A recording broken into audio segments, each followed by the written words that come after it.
Hey folks, how you doing? I am joining you from my kitchen today and giving you a sneak peek into our kitchen setup.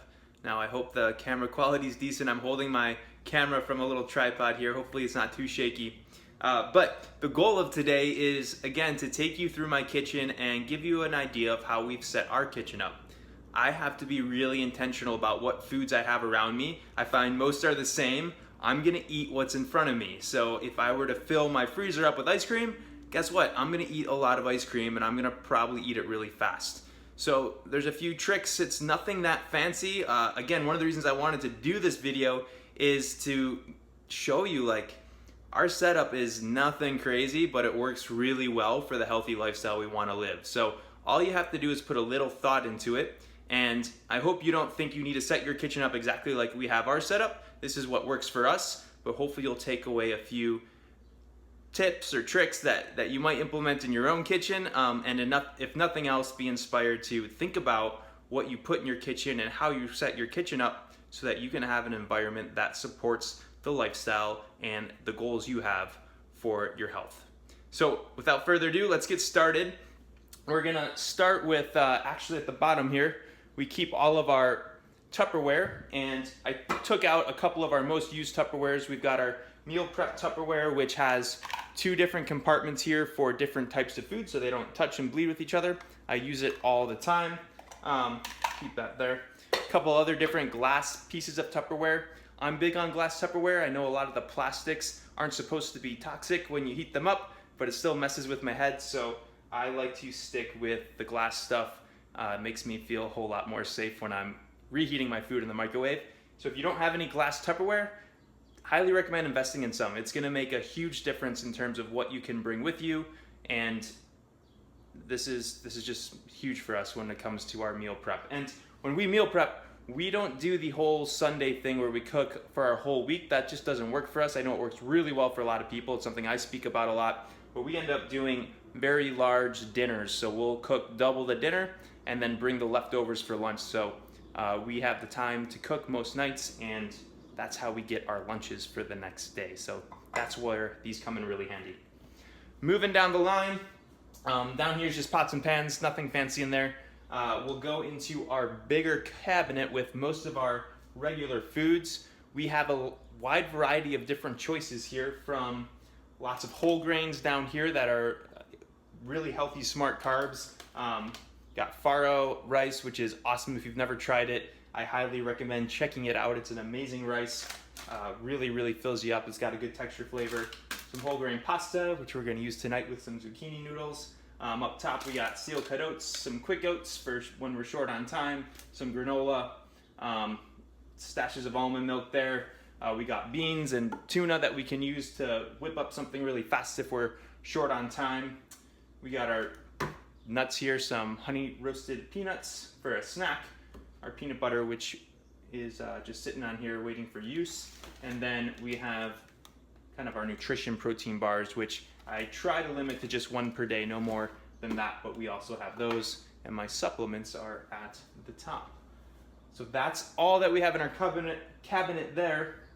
On the counter, we always keep a basket of fruit. Right now it's full of tons of clementines and bananas. We've got some cherry tomatoes right here.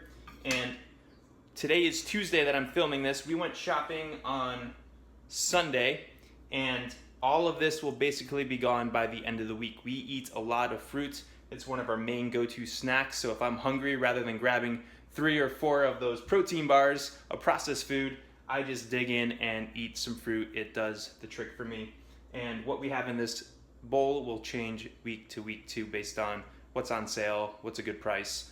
So it's not always this many clementines, but that just happened to be the deal we found this week. So we will eat those up. Moving down the line, nothing fancy here, your standard cabinet or microwave and oven. We have our spices here, also nothing out of the ordinary. In our cabinet down here, we have our knives. And I will say, if you are looking to cook at home on a regular basis, having a chef's knife is the best thing you can ever do. If you don't have one, you need to invest in one. It chops food so great, and it makes cutting so much easier. definitely make sure you have a chef's knife to set your kitchen up for success. Moving on to the fridge, everyone's favorite. Our freezer is pretty empty. The lighting's a little weird, but basically we just have frozen chicken right here and some frozen vegetables that we'll use from time to time for various recipes. And that's about it. We don't really keep a whole lot in our freezer. We try to eat things as fresh as possible. And if we go into the refrigerator itself, again, the lighting's a little weird, so I'll kind of point this out. We've got a big jar up here, and in there is some watermelon. So we'll, and especially in the summer, cut up melon and just have it there so it's easily accessible and easy to eat. We've got some leftover salad from last night. Lots of LaCroix. Katie loves her LaCroix. I drink them too.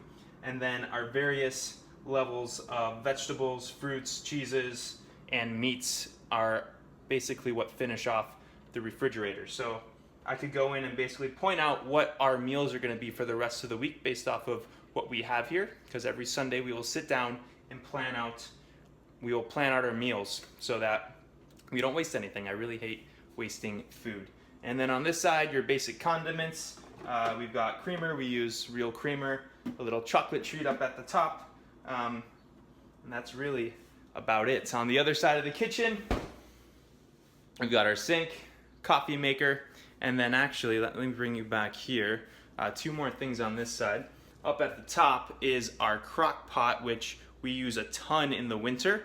It is amazing for making super delicious meals with very little time. We'll use it for at least one recipe a week, often in the winter. I don't know why we don't use it in the summer. It seems like a winter thing, but maybe now that I'm saying that, we'll consider doing that too. And then this is our list here for shopping. Anytime we run out of an item, we will put it on here. And then on Sundays, we sit down together, Katie and I, and we talk out our week. We look at how many dinners we want to purchase.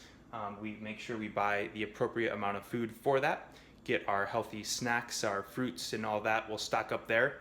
And we basically have our week ready to go. By the end of Sunday, we have all our food. Sometimes we'll run out on Thursday for one extra run, especially if we're running low on produce, and do a second little run. But that's about it. So as you can see, there's nothing earth-shattering here. It's pretty basic, but we don't have a lot of junk food in our home. We don't have what I call the red light foods here, foods that I know are not healthy and that I'm gonna eat a ton of. If we wanna have ice cream, which we will eat, we have to go out to the ice cream shop and make a trip out of it. So we're a lot less likely to do it on a regular basis. And when we do it, it's for enjoyment. And yeah, that's what we do when it comes to eating lots of desserts. We don't keep them in the house. That's it, folks. Hopefully you took something away. I feel like I had one more thought, but it's gone. Hopefully you took something away, took something for yourself, got a peek inside our kitchen. If nothing else, you're like, oh, it's not that hard to set up an environment that's supportive of the health goals I have and the lifestyle I want to live. Just put some intention behind what you bring into your home, how you set up your home, and make sure you have healthy, easy snacks available on a regular basis. It goes a long way, and it makes eating healthy a whole lot easier and a whole lot more fun. So that's it for today. Thanks for watching, and love to hear your feedback. I'll talk to you all soon.